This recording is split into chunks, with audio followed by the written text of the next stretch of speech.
We are talking about Psalms.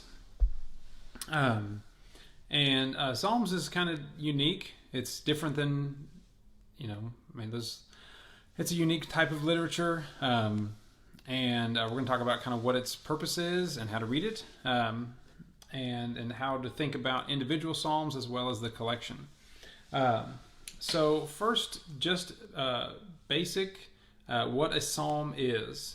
A psalm is essentially a prayer or hymn, kind of a musical poem, if you will. And they functioned essentially in that role for Israelites, to guide their prayers and also to guide their worship. So there are 150 of them, composed by a number of different authors. So David wrote the most. You probably could have guessed that. David wrote 73 out of the 150. Moses wrote 1. That's Psalm 90. Solomon wrote 2. That's Psalms 72 and 127. And then the sons of Asaph and the sons of Korah. That doesn't necessarily mean literal sons. So sons of is a way of referring to a class of people or a category of people in Hebrew. So it just means like those belonging to the school of musicians of Asaph or Korah. So the Psalms were for both individual and corporate use. And they aided in directing the mind and heart of the worshiper. So, like I said, there are 150, and the book of Psalms has been organized, and there has been a lot of thought put into how to arrange all these individual Psalms. We're going to spend most of our time talking about how to read the individual Psalms, but I do want to talk about the overall structure of the book. If you pick up one of our songbooks, you'll see that it's a lot of individual songs, but they've been grouped together by common themes or topics that they address. And so the book of Psalms is similar. Scholars believe that after the return from Babylonian exile, that the Psalms were collected and put into the present order that they are now in our Bibles. And there are 5 books. Book 1 is Psalms 1 to 41, though we're going to talk here in a second. They believe that Psalms 1 and 2 serve as kind of an introduction to the entire book. So, but they are considered part of Book 1, but they're also kind of an intro. So Book 1 is Psalms 1 to 41. Book 2 is Psalms 42 to 72. Book 3, Psalms 73 to 89. Book 4, Psalms 90 to 106. And Book 5, 107 to 150. And Psalm 150 and some of the Hallelujah Psalms at the end are kind of thought to be the conclusion. We don't really have time, and the book doesn't really have... It's kind of beyond the depth of what we're going to talk about today to talk at length about how the book is organized and what is the thought behind the 5 books. But like I said, it's believed that Psalm 1 and 2 kind of serve as an introduction. So Psalm 1 talks about the benefits of the law. And remember that word law is the word Torah, which is also 5 books. And then Psalm 2 is a royal psalm about the king or also the Messiah. So it's kind of thought that Psalm 1 is talking about the Torah. Psalm 2 is talking about the Messiah. Things that people returning from Babylonian exile, that would have been near and dear to their hearts because they want to get back to the Torah. They want to get back to following God's instructions because they don't want to end up in exile again. Or, they're still kind of in exile because the northern 10 tribes are all gone and they're not independent. But they don't want anything like that to ever happen again. They certainly don't want anything to get any worse.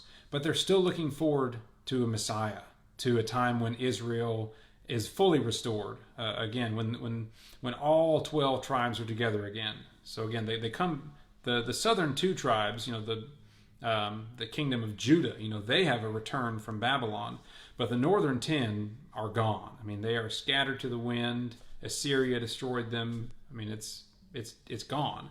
And so there's been this return to the land, but there's still this yearning because so many of the promises and the prophets are left unfulfilled. So the nation is still kind of in exile. I mean, they're back in Jerusalem. They're back in the land. I mean, they rebuild the temple, but it's nothing like it was. They're not free to govern themselves. So they're still in exile, and they want that Messiah. They want that David, that new David that's been promised to come. So Psalms 1 and 2 kind of lay the groundwork for where they are, and then the rest of the books, again, there's this idea that it kind of serves as like a retelling of the story of Israel, and it culminates in these Hallelujah Psalms and anyway. So that's kind of the overall structure of the book, and there's a lot more that can be said there, but it's kind of beyond the scope of what we're talking about tonight, and it's kind of beyond me. I'm not really equipped to go into that because I don't know it myself. But so that's kind of the whole the whole looking at the book of Psalms as a whole. So now we're going to get into actually how do we read individual psalms and how do we understand them. So the first thing we're going to talk about is remembering that psalms are poetry. And if you listened to our class last week about the prophets, we kind of went through just some real basic outlines of how Hebrew poetry functions most of the time, not always, but there are three basic types of parallelism. So again, oftentimes Hebrew poetry occurs in couplets, so 2 lines, sometimes triplets, and sometimes other structures, but the most basic form is a couplet, and there's line A, line B, and there's some kind of relationship between line A and B. So the first type of parallelism was synonymous parallelism, where line B kind of repeats in different words the thoughts of line A. There's antithetical parallelism, I'm getting tongue-tied, where line B presents a contrary thought to line A. And then there's synthetic parallelism, which is kind of a catch-all for everything else. There might be some kind of modification that line B makes to line A, but not a retelling and not a contradiction. So the first thing we want to do, now that we have that in our minds, is when we're reading the Psalms and we're going through the couplets, we want to see, okay, how is this couplet functioning? Is this functioning as a synonymous couplet, an antithetical couplet, or a synthetic couplet? And we talked about some examples of this last time. We're just going to briefly go through some again, or just one for this one. We're going to read just the first first 2 pairs of couplets of Psalm 19. So I'm going to turn there really quick. Where did it go? Here we are. So Psalm 19, I'm just going to read verse 1 and 2. It says, "The heavens declare the glory of God, and the sky above proclaims his handiwork. Day to day pours out speech, and night to night reveals knowledge." So what we have here are 2 pairs of synonymous couplets. So the heavens declare the glory of God, the sky above proclaims his handiwork. Those are saying the same thing, not opposite things. So we're not supposed to read this and say, well, the heavens say one thing and the sky says another. The second stanza or couplet in verse 2 says, "Day to day pours out speech, and night to night reveals knowledge." Again, these are saying the same thing. It's not the idea that, well, if I want to hear them talk, I go out during the day, but if I want to learn knowledge, I go out at night. So these are not saying opposite things. They're poetically retelling the same idea. So just remember the basic types of couplets, and when you're reading a psalm, try to identify which type of couplet are you dealing with? Synonymous, antithetical, or synthetic? and that will be the first step in kind of helping you understand what's being said. The next thing we want to talk about when we're thinking about the Psalms as poetry is the tendency for poetry to be full of hyperbole. So we want to be careful when we read the Psalms not to try to over literalize or draw a lot of doctrinal claims from the Psalms. So the Psalms are going to be full of truth, but they may not spell out doctrine. That's not really how they function. We talked about with narrative a few weeks ago how it's not as simple as just reading the narrative and do what they did, because the narrator is not always going to tell you whether what happened was good or bad. It's up to you to determine what is being done, and are the actions of these individuals something I would want to emulate or not. So again, we can't just read and say, "Oh, that's what it is. That's how we do it." So an example of this, we're going to turn to Psalm 51. So this is probably a pretty familiar one. This is when David has committed adultery with Bathsheba. So again, we're probably familiar with this one. We're just going to read verse 5. It says, "Behold, I was brought forth in iniquity, and in sin did my mother conceive me." Some versions say, "Surely I was sinful at birth, sinful from the time my mother conceived me." So again, the author, David, is employing hyperbole. We're not supposed to read this and say, "Oh, well, maybe there was something sinful about David's conception. Oh, maybe he was conceived in sin, or it was there was something wrong with how he was brought forth. Or, David was sinful at birth. There's original sin to brand new babies and things like that." That's not what David is talking about. David is employing hyperbole to let the audience know that he doesn't feel like sin is new to him. He knows that he is a sinner, well acquainted with sin, and his offense is not something that is brand new. So again, he's employing hyperbole. So let them use hyperbole without over literalizing or trying to draw straight doctrine exactly from the words that are said. Allow the hyperbole to create this vivid feeling and emotion in you. So again, poetry and the Psalms are they use emotive language. So the idea is that it's going to stir some kind of emotion in you, and that's the same idea behind the worship songs that we use now.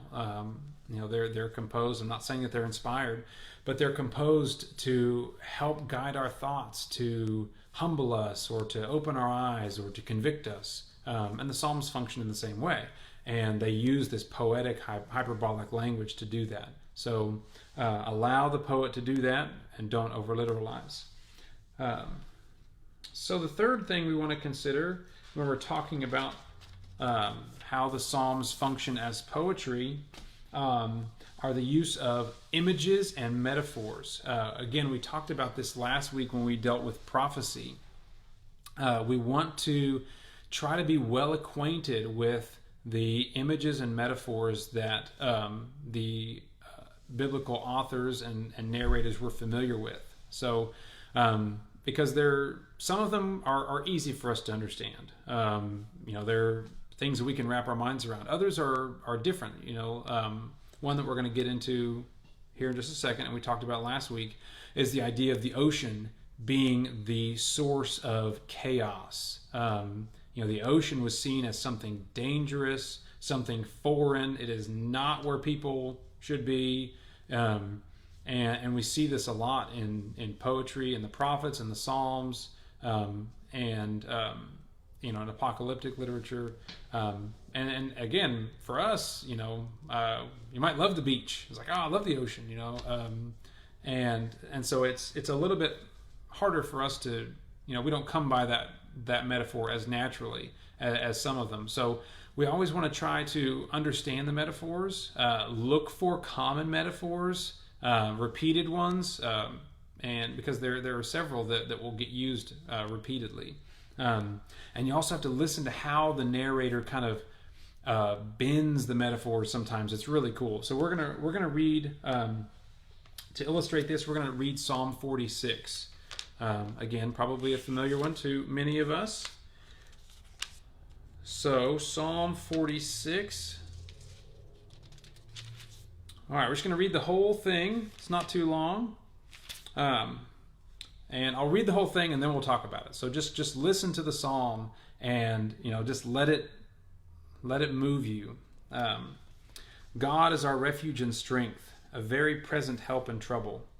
Therefore we will not fear though the earth gives way, though the mountains be moved into the heart of the sea, though its waters roar and foam, though the mountains tremble at its swelling. There is a river whose streams make glad the city of God, the holy habitation of the Most High. God is in the midst of her.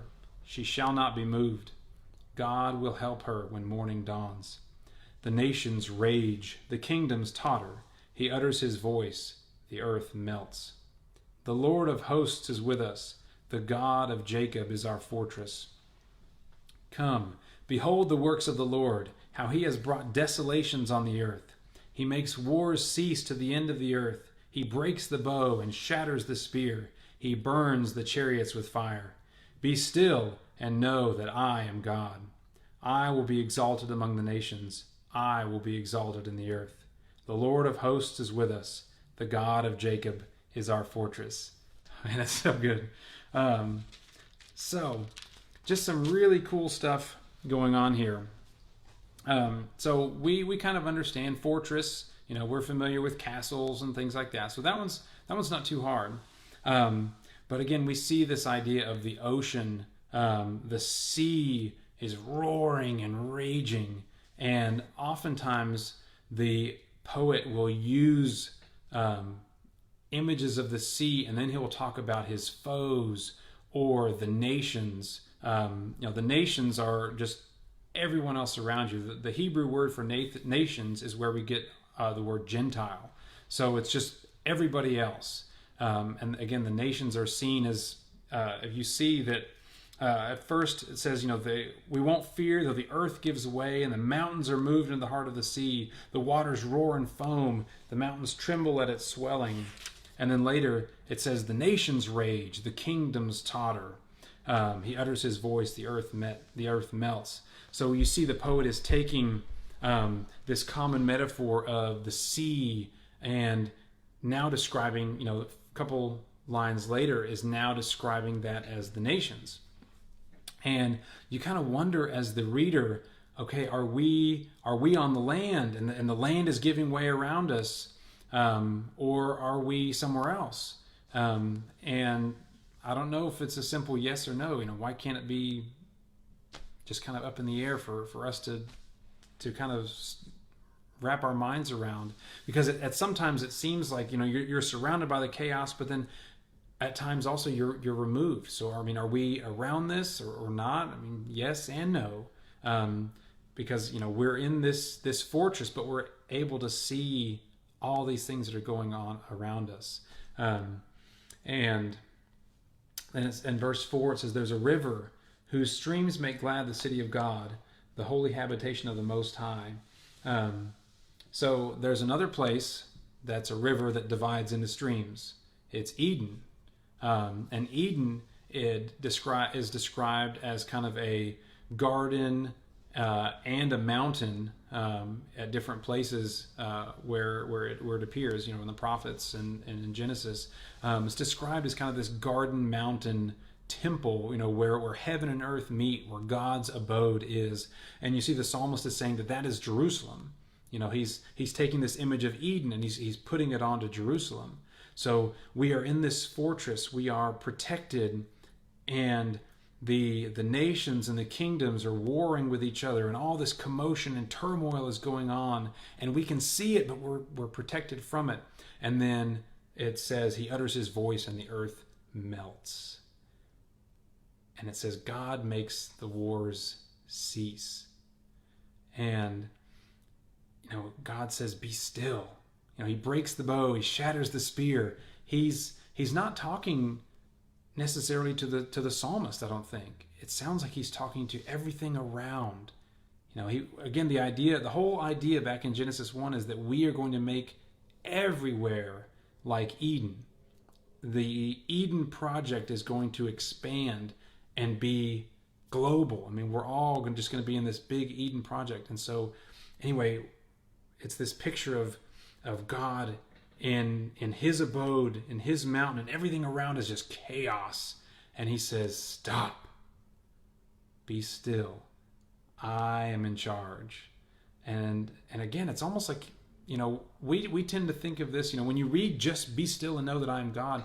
I know for me, a lot of times I think about, I'm supposed to be still. I'm supposed to be calm. But in the context here, he's talking to everything else. So we're going to talk about this, here in a little bit. Just the idea, it's important to read the Psalms, each Psalm as a whole, and let it tell its story. Let it lay out, again, because it's going to lay these metaphors on top of each other. It's going to recast images as something else and make analogies over the course of it. So it's not always, there are some great nuggets to be found, but it's never going to be as good and carries the potential for misunderstanding if you only read one part.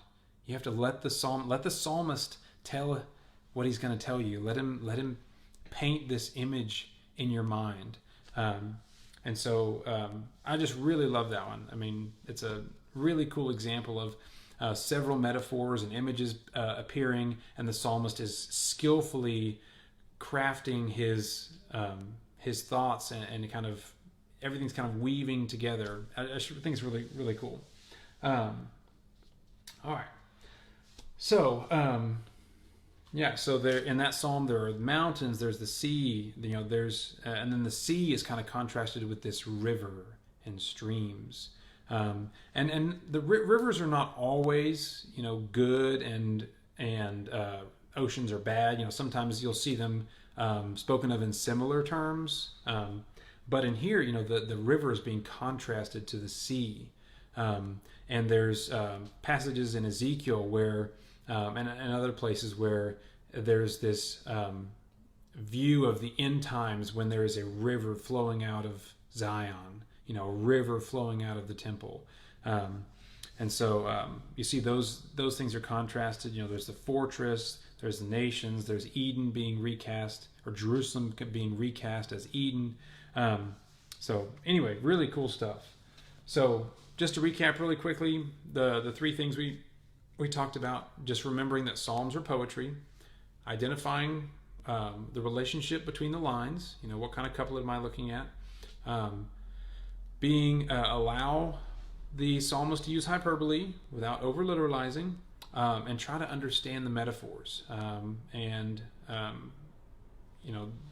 just becoming more acquainted with how they thought about the world, because all of that, how we want to get into their mind. That's exegesis. That's what we talked about at the very, very beginning. Exegesis is putting ourselves in the mindset of the original audience, because that is the only way to objectively root ourselves into something.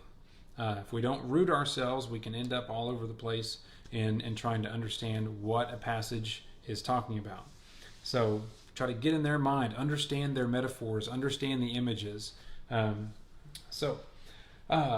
Next we're going to get into just the different types of psalms and just kind of comparing different psalms. So there are a lot of different types, and most of a type will have similar features. So looking for and identifying what type of psalm I'm in can also help your understanding. On the flip side of that, knowing what features are commonly present in different types of psalms helps you identify what psalm you're in. So both of those are going on, and they can work together to help us understand what type of what am I supposed to be feeling when I read this?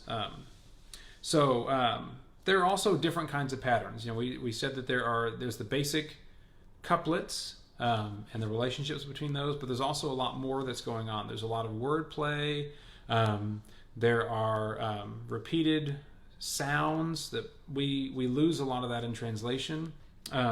Some psalms are acrostics, where a different letter will start off, a series of lines or something. We see this in Psalm 119. And then, again, it's important to remember that each psalm functions as a whole. So we want to, whenever you're studying a psalm, study the whole thing and try to appreciate all of its features, and not just take little nuggets out of it. All right. So the authors of this book, the How to Read the Bible for All It's Worth book, have identified 7 main types of psalms.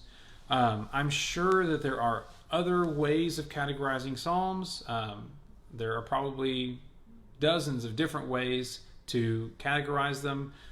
These are just the ones that they are using, and there are also subcategories and subtypes, but we're just going to go through the basic types, and we're going to break down the structure of a couple of different types. So the first type is the lament. So this is a sad, so the author is going through something difficult or tragic, and this is the most common type of psalm. There are more than 60. So again, some of them are for individuals, and some of them are more corporate laments. So again, these helped focus the mind of the reader or the audience, just like our songs do. And so it just kind of helps you wrap your mind around something tragic that's going on. There are thanksgiving psalms. So when you're happy about something and you have reason to give praise to God. There are praise psalms. So there's some overlap. The authors say that there's definitely some overlap between the different types of psalms. So a praise psalm, you're just giving praise to God. There are what's called salvation history psalms. These psalms that celebrate the history of Israel. And again, if just because we are New Covenant Christians doesn't mean that we are detached from that story. Israel's story is our story. All of these things can be traced all the way through, and so it is something to celebrate that God interacted in history with a specific people to redeem the whole world. There are celebration and affirmation psalms. Some of these celebrate the kingship in Israel, and at first it might be kind of weird to read these. You're celebrating the greatness of Israel's kings. I was like, well, I don't live under a king anymore. What am I supposed to do with this? But again, put yourself in the mind of the reader. Think about all the good things that came from having a righteous king. All of the justice, justice prevails in the land. Strength of your nation, strength compared to the nations around you. The poor, the orphan, the widow, the foreigner, they are not oppressed. Justice reigns. And so it is, it was hugely important for a righteous king to sit on the throne. We want justice in our land in our time. And so it's always good to celebrate when righteous people are in charge. So that's just a little word about those. And then there are wisdom psalms, and then there are trust psalms. So again, lament, thanksgiving, praise, salvation history, celebration and affirmation, wisdom, and trust. So those are the 7 basic types. We are going to go through one lament and one thanksgiving psalm and just kind of look at its features. So the lament we're going to go through is Psalm 3. And I'm going to actually go through the features before we read it. So scholars have studied all of these, and they found that there are 6 basic features in almost all of the laments. The 6 features are the address, so who's the lament to, which is going to be God. A complaint, so what's going on. A statement of trust. Prayers for deliverance. A statement of assurance, and an offer of praise. And just hearing those, it's so illuminating to me, because you're thinking, this is a lament. This is supposed to be sad and terrible. But you read these features. There's the address, then the complaint, then there's a statement of trust, then there's request for deliverance, then there's a statement of assurance, and then there's praise. I mean, these are in almost all of the laments. Like that by itself is so telling for how we should approach God, for how we should talk to him. Because, what an example of balance, of balancing how you talk to God. So anyway, we're going to read Psalm 3 and listen for the features. Okay? So, O Lord, so there's your address. It's not very long, short and sweet. O Lord, how many are my foes? Many are rising against me. Many are saying of my soul, there is no salvation for him in God. So that covers our complaint. Then verse 3, but you, O Lord, are a shield about me, my glory, and the lifter of my head. I cried aloud to the Lord, and he answered me from his holy hill. So there's our statement of trust. I lay down and slept. I woke again, for the Lord sustained me. I will not be afraid of many thousands of people who have set themselves against me all around. There's our I think that's the statement of deliverance, or request for deliverance, or maybe that's the next part. Arise, O Lord, save me, O my God. So there's our request for deliverance. Second half of verse 7. For you strike all my enemies on the cheek, you break the teeth of the wicked. There's our statement of assurance. It's just talking about the nature of God. The nature of God is to, in time, punish the wicked. And then finally, praise. Verse 8, salvation belongs to the Lord, your blessing beyond your people. And there, like I said, there are over 60 laments, and almost all of them have those features. I mean, you see that so little of the psalmist's full message is just, woe is me. So much of it is stating that you trust God. You are thankful for him. You're praising him. You believe in him. You are assured that he will answer. So it's just a great illustration of the balance with which we should approach the throne. And the Psalms are great for that. And just the reverence that they contain. All right, we're going to go to a Thanksgiving psalm, Psalm 138. So I got to flip way over. Psalm 138. Oop, too far. Here we go. All right. So we're going to talk about the features, and then we'll just read it. So the common features to most Thanksgiving psalms are intro, so introduction, distress. So even though it's a Thanksgiving psalm, sometimes there is some distress, an appeal, deliverance, and a testimony.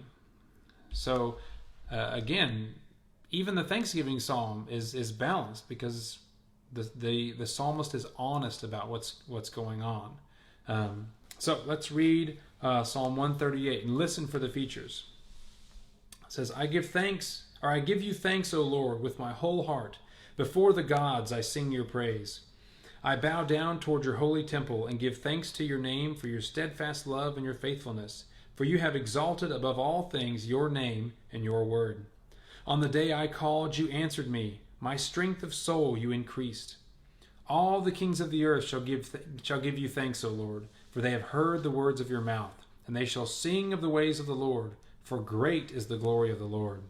For though the Lord is high, he regards the lowly, but the haughty he knows from afar.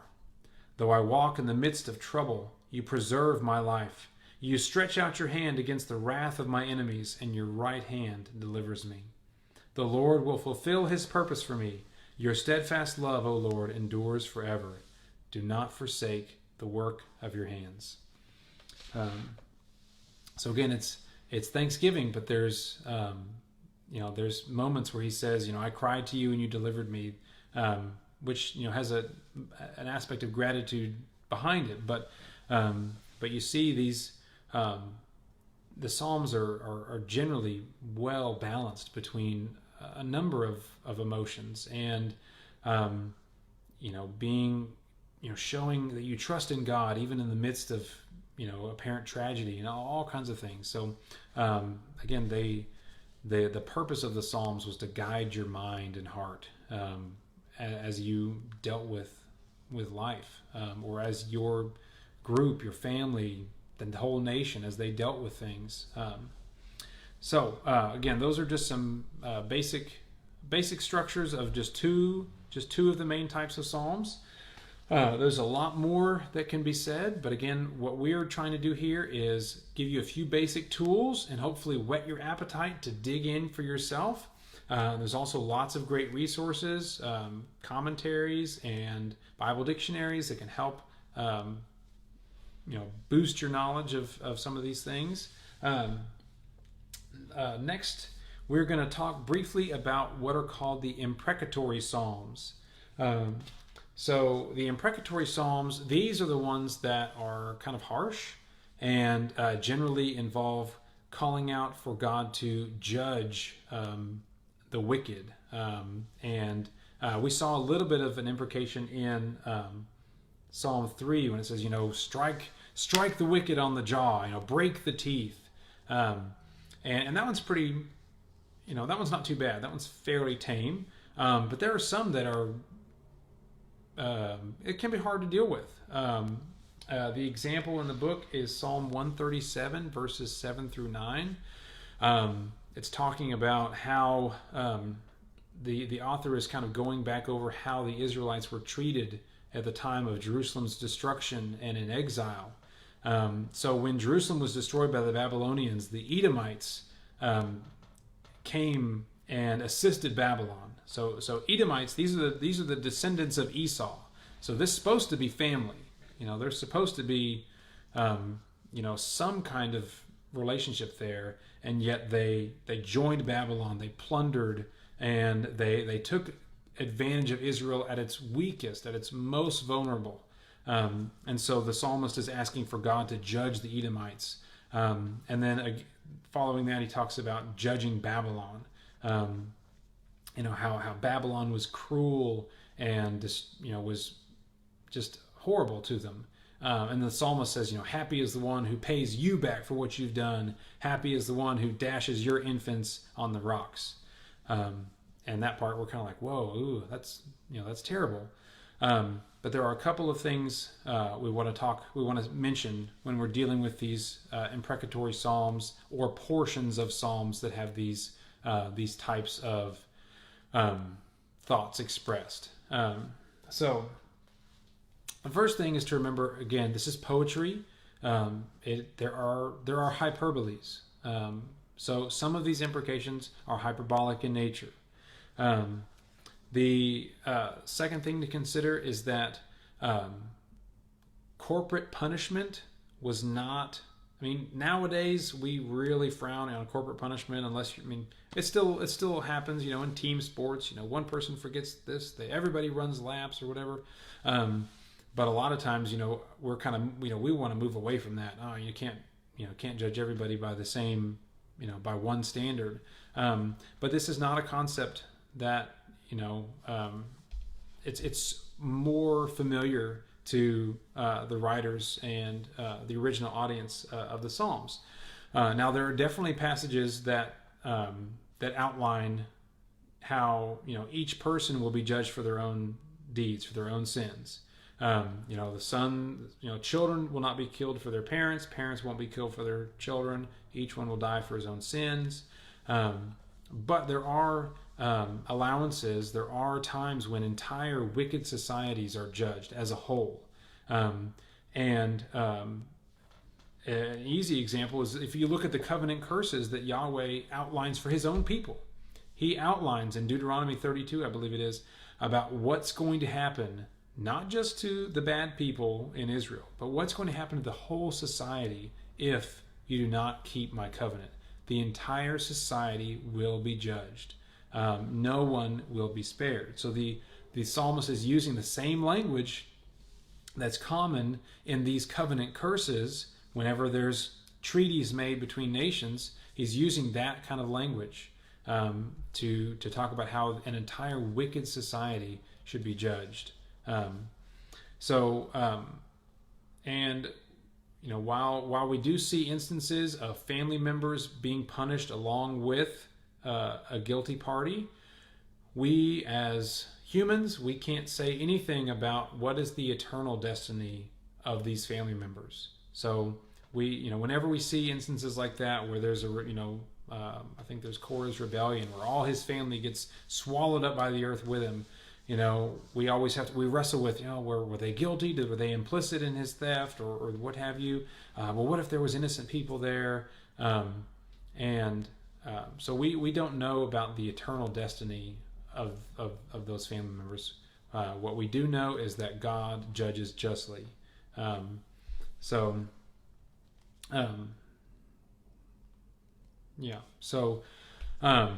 That's just a couple of thoughts about those imprecatory psalms. Again, they may not be literal; they could be hyperbolic. But that kind of language, that covenant enforcement language, where an entire society will be judged for its misdeeds, was just very common, and that's what the psalmist is using. He's using language that's familiar to them. It's just not as familiar to us, and it's sometimes hard to stomach when we think about it. But also what the psalmist is doing is he is calling for God to judge. He's not trying to dictate to God how to judge. He's calling for God to judge. And God says that. He says, "Leave it to me. I will avenge. It is mine to repay." So again, the psalmist is taking this anger, this frustration with, I can't stand all these wicked people. God, please judge them. And that's what we should do. Anytime we have anger and frustration, we want to ask God to deliver His justice. And so the psalmist is just using poetic language to do that, to ask God to rise up and judge the wicked. We all have times when we become frustrated with wickedness. And the word hate, it's not meant the way that we generally think of the word hate. A lot of times that word can mean, to despise someone, but it also can just mean I can't stand, or I can't tolerate, I can't put up with this wickedness anymore. I just can't deal with the wicked people. And we all feel like that sometimes. We look around and we see the wicked prospering. We say, God, punish, let justice reign. And so that's all that's happening here. Again, when you look at these, think about, go through all the steps. Don't just read it and be like, oh, that's horrifying, and turn the page. Wrestle with it. Go through your steps of how to understand it, and that's going to help you arrive at how we should really feel about this. And it's also going to help us channel our emotions when we feel that way. All right. So lastly, the three basic benefits of Psalms.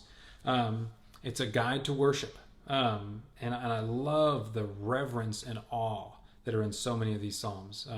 It's something we all could use a time to just regain and meditate on the awesomeness of God.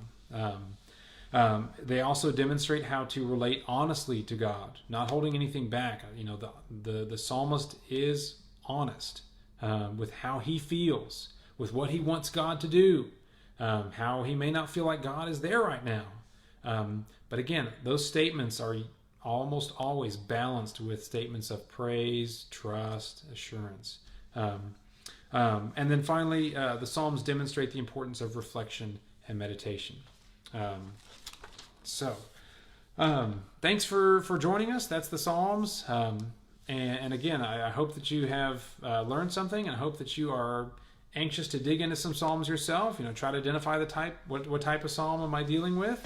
How can I go through these couplets? What metaphors do I see? All those kinds of things to help us in our understanding. So I hope you'll come back next week. We are going to get into wisdom literature. So thank you. Hope you all have a blessed night.